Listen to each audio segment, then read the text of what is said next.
දැන් මාස 25ක ස්ථාවර තැන්පතු සඳහා 10.75% අසම සම පොලියක් LB යසෙසුරු.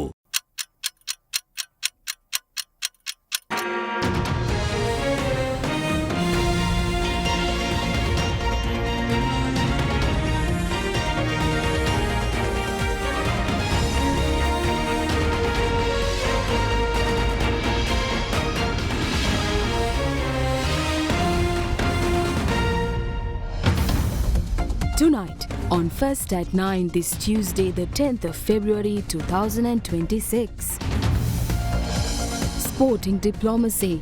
Pakistan agrees to play India in Colombo after Sri Lankan president's request. Striking on. Winchnet fishermen withdraw writ. Hunger strike to continue until ban is lifted. Change ahead. Cabinet spokesperson announces upcoming changes to key state positions. Reserve watch. Sri Lanka's official reserves decline marginally in January. Kalin baby soap rupiyal 90කට. Kalin baby podi හැමෝටමයි.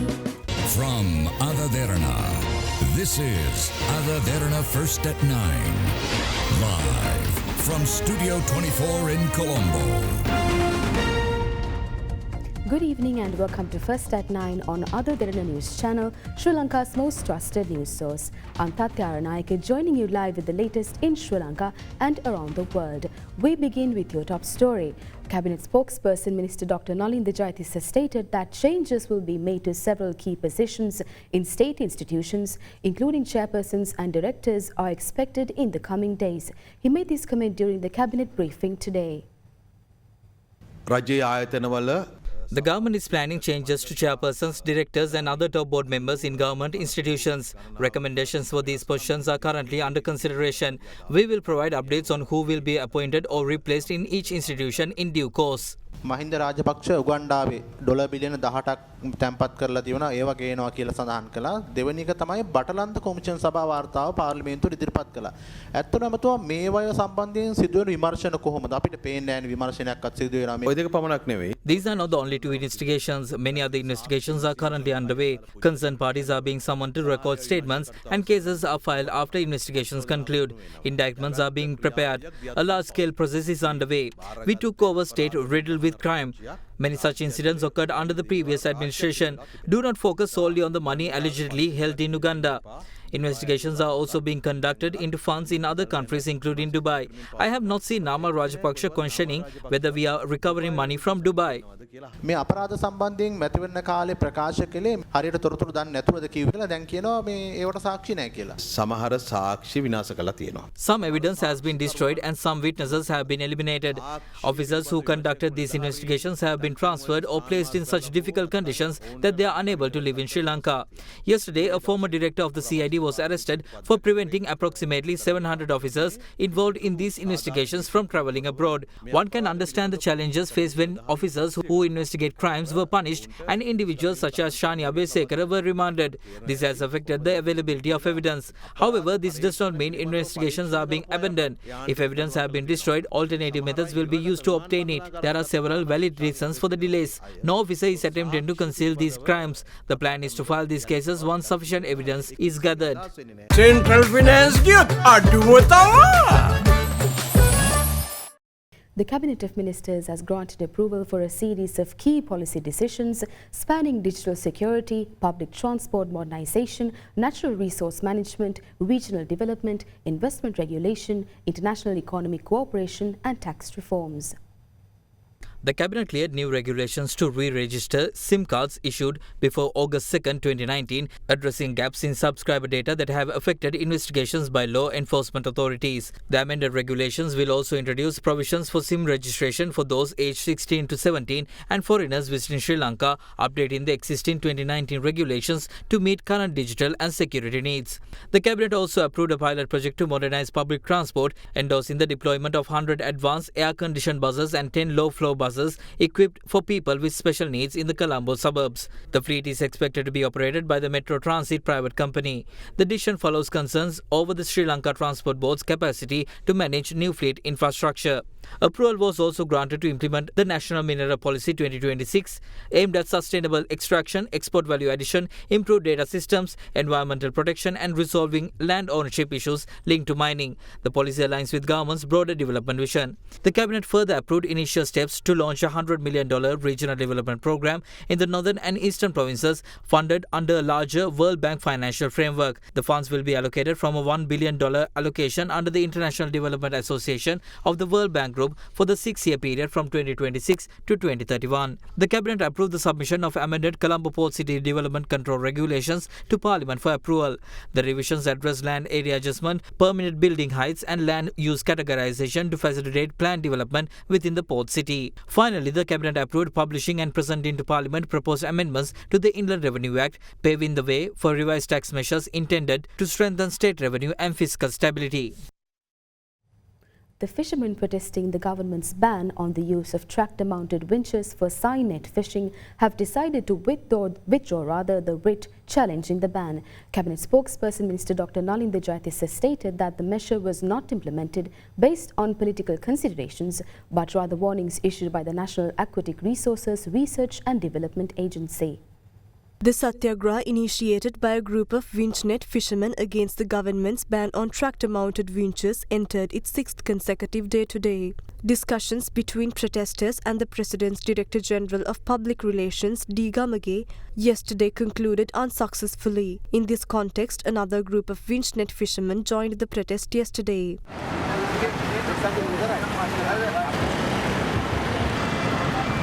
Meanwhile, winch net fishermen responded to a statement made by Deputy Minister of Fisheries Ratna Gamage yesterday, in which he indicated that discussions would be held with the fishermen after the conclusion of relevant legal proceedings. The seabed suffers the same impact regardless of whether nets are pulled manually or using tractor-mounted winches. This method is only in use in areas where it cannot cause harm. If the government is moving to ban this system, it should provide an alternative. We are willing to comply with that. We urge all authorities, including the President, to let us continue this process until new technological solutions are provided.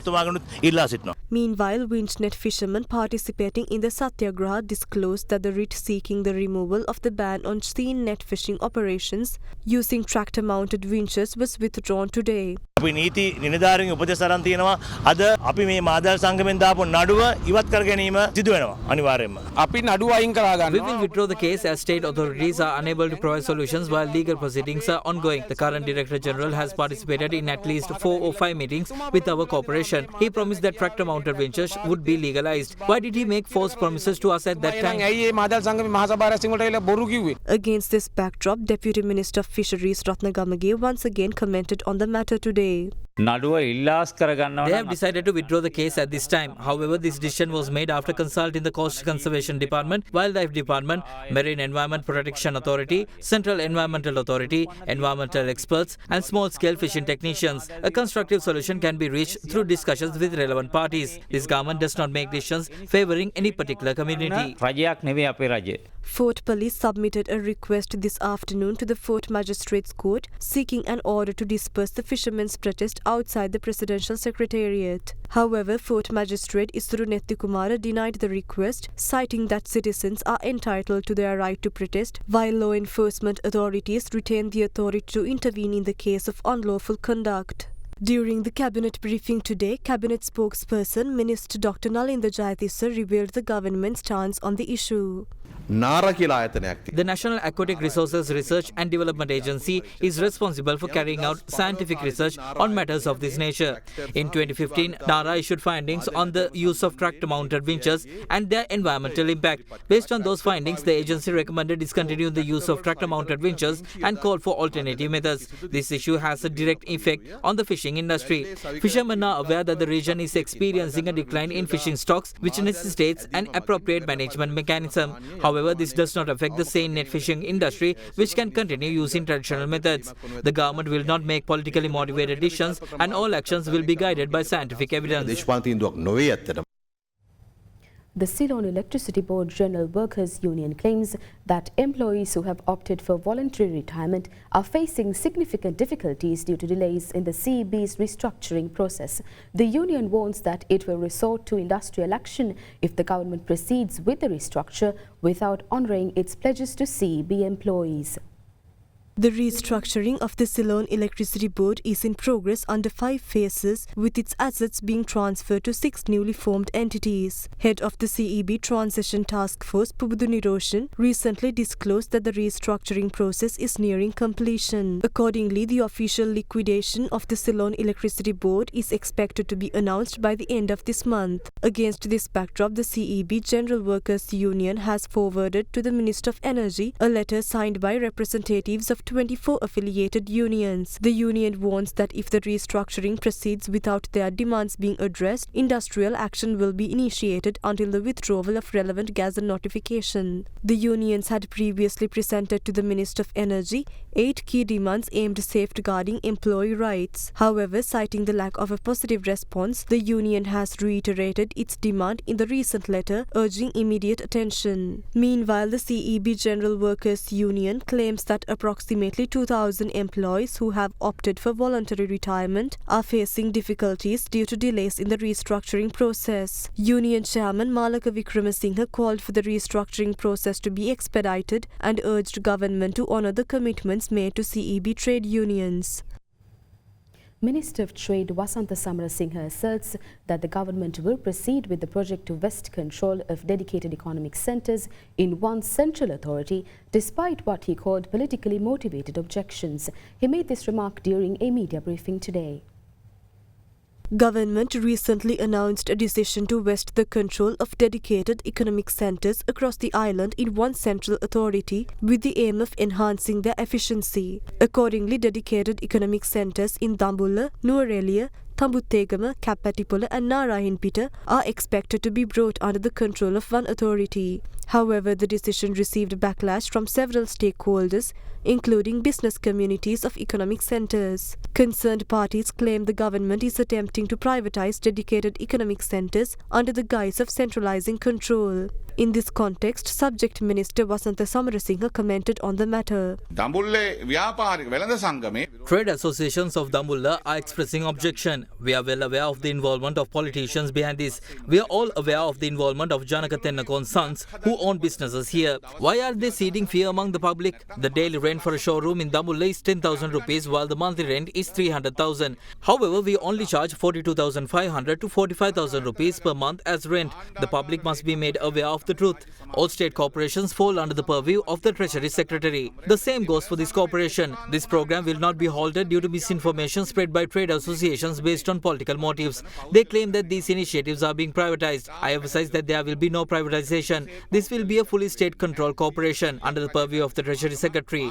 The Board of Directors will comprise 8 members, 4 of whom will be secretaries to the ministries. A showroom in Dambulla was recently sold for 50 million rupees while another was sold for 70 million. How can that be? These are the reasons behind the opposition from Dambulla. Some have purchased multiple showrooms following discussions with former SLPP MP Janaka's son. Politicize this issue if you wish, but do not deceive the public. The Attorney General informed the Court of Appeal today that the letter issued by the chairman of the Sri Lanka Tourism Development Authority approving the implementation of a tourism promotion project targeting the LGBTQ community will be withdrawn. The court was informed of the intent to withdraw the letter when the petition seeking its invalidation was taken up today. However, counsel for the petitioning party argued that the mere withdrawal of the letter was insufficient as long as the decision to implement the project remains in force. On September 9th last year, Chairman of the Sri Lanka Tourism Development Authority, Buddhika Hewawasam, issued a letter granting approval for the implementation of a tourism promotion project aimed at the LGBTQ community. However, the move encountered strong opposition from religious leaders and civic groups. Against this backdrop, a petition was filed by the convener of the Patriotic National Movement, Dr. Gunadasa Amarasekara, and its secretary, Dr. Wasantha Bandara, seeking an order invalidating the letter. The Attorney General, Minister for Foreign Affairs Vijitha Herath, SLTDA Chairman Buddhika Hewawasam and Executive Director of the Equal Ground Non-Governmental Organisation were named respondents. The petition was taken up today before a Court of Appeal bench comprising President of the Court, Justice Ruhantha Abeyasuriya and Justice Priyantha Fernando. State Council informed the court that the letter in question will be withdrawn, thereby granting the relief sought by the petitioners. However, counsel for the petitioners, Kanishka Vitarana, objected, citing that despite the withdrawal of the letter, there was no indication that the decision to implement the project itself would be withdrawn. Emphasizing that the petition seeks to nullify the decision to promote LGBTQ tourism, the council argued that the mere withdrawal of the letter was insufficient as long as the decision remained in force. In response, the President of the Court of Appeal directed State Council to seek clarification from the Chairman of the Tourism Development Authority regarding his position and report back to the court. Accordingly, the court ordered that the petition be taken up again on the 4th of March.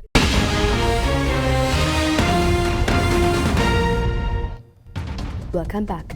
Pakistan yesterday agreed to play India in the ICC T20 World Cup in Sri Lanka as scheduled, following a request by Sri Lankan President Andra Disanayake. The decision comes after Pakistan earlier announced it would withdraw from the match due to rising tensions with India, triggering widespread concern across the sports, media and commercial sectors. The ICC T20 World Cup, co-hosted by India and Sri Lanka, features 20 teams competing into 4 groups, with India and Pakistan drawn together in Group A. The highly anticipated match is scheduled for February 15th in Colombo. Pakistan earlier announced it would withdraw from the match due to rising tensions between the two countries. In response to Pakistan's initial decision, Sri Lanka cricket chairman Shami Silva formally appealed to Pakistan Cricket Board chairman Mohsin Naqvi, highlighting Sri Lanka's past support for Pakistan and the potential damage to Sri Lanka's economy and tourism sector if the match were to be cancelled. The issue was later discussed during a telephone conversation between Sri Lankan President Andra Disanayake and Pakistani Prime Minister Shehbaz Sharif. Emphasizing the long-standing friendship between the two nations, the President stressed the importance of hosting the match as Sri Lanka recovers from recent disasters. The Pakistani Prime Minister reportedly responded positively. Shortly after the discussion, the Pakistani government issued a statement confirming it has instructed its national team to participate in the February 15th match, citing the spirit of cricket and the importance of maintaining the continuity of the global sport. President Disanayake later thanked the Pakistani Prime Minister in a social media post for ensuring the match proceeds as planned. Accordingly, ending a 10-day crisis, the India-Pakistan match will be held on February 15th at 7 p.m. at the R. Premadas Stadium in Colombo. With that, here's some thoughts shared in the political arena today. දැන් මේ ජනාධිපතිර අරමුදලෙන් මුදල් අරගෙන තියනවා කියලා නැවත කතාවක් යනවා මේ ජාතික ජන බලවේගයේ පාර්ලිමේන්තු මන්ත්‍රීවරුත් වෙන්නේ. They observe others' minute mistakes but ignore immense wrongdoings on their part. All they did was insult the public, and now those insults are circling back to them. There are many more incidents like this, not just the incident linked to the President's fund. They solicited bribes from businessmen and harassed many in the guise of trade unions. How many companies have been shut down in this country? When the consequences of their actions are catching up to them, they are trying to shift the blame onto the past 76 years or us. The helpless opposition is spreading criticism against the government. If anyone is deceived by their words, we invite them to join hands with us. However, only do so if you are strong. If you are weak, please let go, as you are an obstacle to our journey. We invite these strong-willed who have faith in us to join this massive development project. It is guaranteed that we will finish what we started despite the challenges and threats we face. Before coming to power, they questioned the need to use 2 helicopters but started to use 2 helicopters after assuming office. They said lying was a right. They might consider lying to be a right, but who will be held responsible for those who are wronged by these lies? They have completely misled society. Some politicians exercised their freedom of speech to the fullest and in doing so violated the privacy of many citizens. Proceedings against Daisy Forrest and Yoshita will commence on the 4th of April. Face it, gentlemen, they will have to testify on how properties worth 59 billion rupees were purchased. At the end of these proceedings, they will face imprisonment. That is very clear.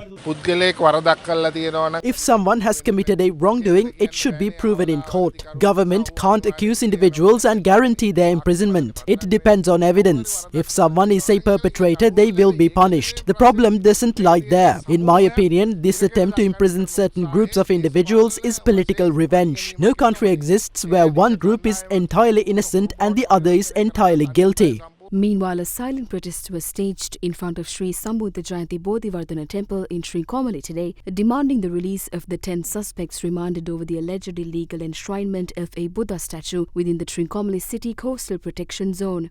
In this context, a delegation from the Sarvajana Balaya led by party leader parliamentarian Dilip Javira apprised the prelates of the Malwatu and Askari chapters on the issue.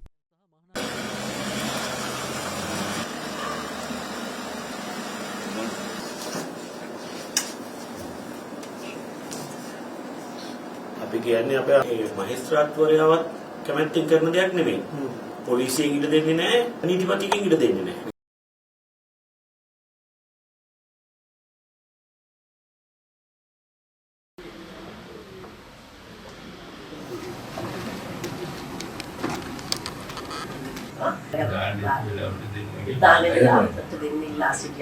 අපි අද මහානායක ස්වාමීන් වහන්සේට කිව්වේ අපේ ඉල්ලීමක් කරා වහම මේකට මැදිහත් වෙලා රජයෙන් ඉල්ලා සිටින්නට කියලා මේ ස්වාමීන් වහන්සේලා මෙසේ අඩන්තේට්ටම් කිරීමෙන් වළකින ලෙස. Meanwhile, several other political representatives also commented on the matter. දිගින් දිගටම We continuously observe that the incumbent government is actively harassing the clergy. We believe this is an uncivilized action by the government. As a result, the Buddhist clergy and other religious leaders are deeply disappointed. Attempting to resolve this issue by arresting and remanding Buddhist monks is a serious act of disrespect towards Buddhism. ඇත්ත වශයෙන්ම බුදු දහමට සම්බුද්ධ ශාසනයට කරන ලොකුම අපහාසයක්. මේ ප්‍රශ්නය ඇත්ත වශයෙන්ම පෞද්ගලික This situation has clearly arisen due to personal and political reasons. The Thera of the temple in question requested permission to operate a business at this location. However, an NPP MP representing the district reportedly requires the same location for his own tourism-related business. This appears to be the real source of the conflict. Because of this, several Buddhist monks and some activists who are not directly involved have been remanded for an extended period. This matter is developing into a major social and political issue,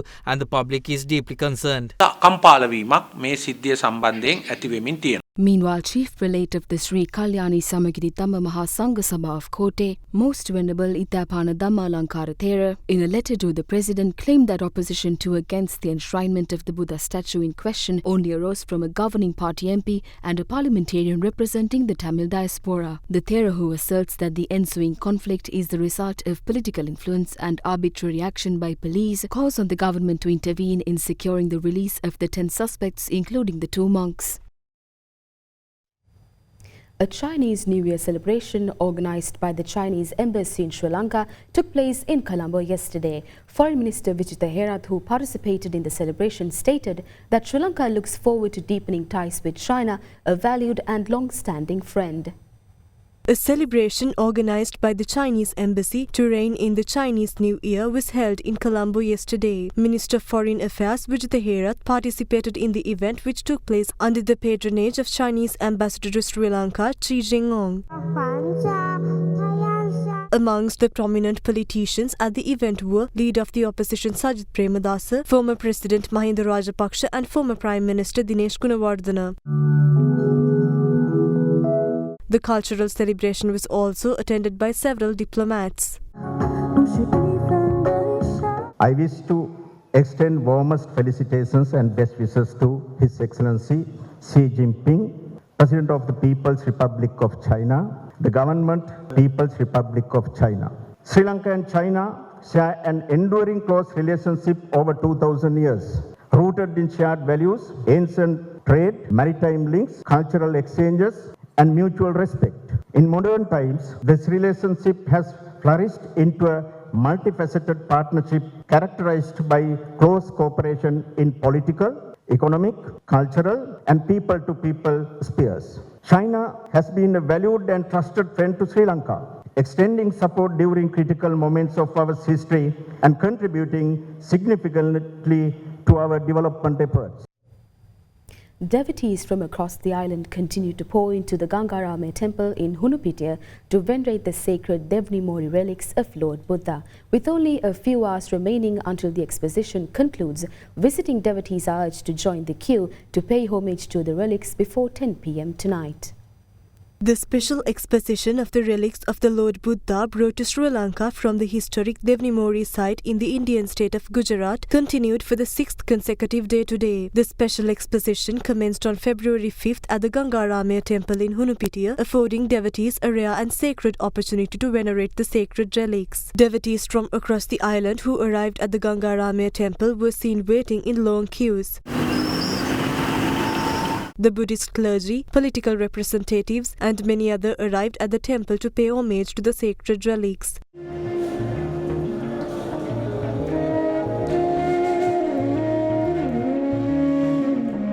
Former President Mahinda Rajapaksa and former First Lady Shiranti Rajapaksa visited the Gangaramaya temple to venerate the sacred relics.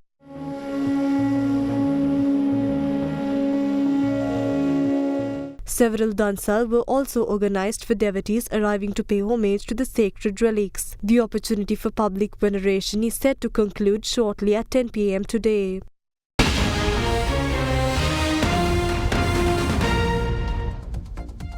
Welcome back to First at 9, our 5-day charity bike ride covering more than 500 kilometers from Colombo to Jaffna set off this morning.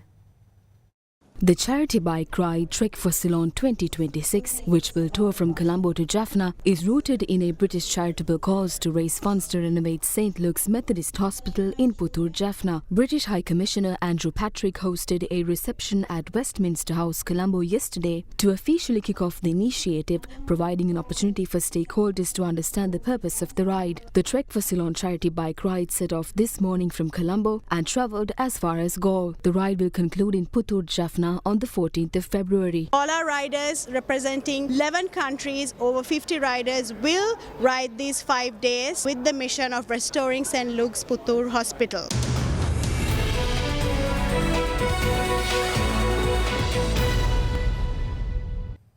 Sri Lanka's official reserve assets recorded a marginal decline of 0.2% in January 2026.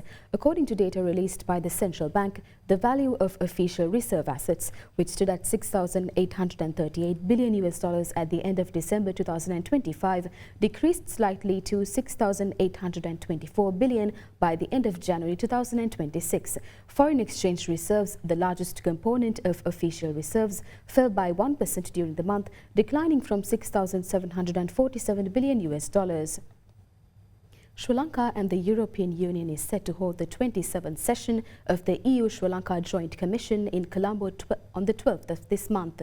The high-level meeting will bring together senior officials from both sides to review and strengthen partnership across several areas, including governance, human rights, trade development cooperation and other bilateral and regional priorities. The Joint Commission will be co-chaired by Sri Lanka's Foreign Secretary Arun Ranaraja and Acting Managing Director for Asia and the Pacific of the European External Action Service, Paola Pampaloni. The visiting EU delegation will also meet with senior Sri Lanka dignitaries to discuss collaborative approaches and concrete next steps to strengthen the ongoing partnership.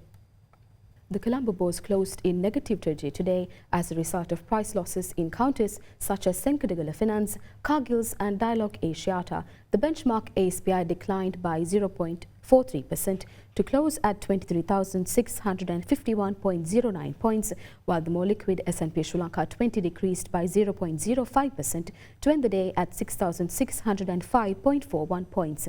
Market turnover was 3.5 billion rupees. Foreign participation in market activity remained at subdued levels, with foreigners closing as net sellers, offloading shares worth 4.65 billion rupees. That's all for tonight from First at 9. Thank you for joining. Have a great night.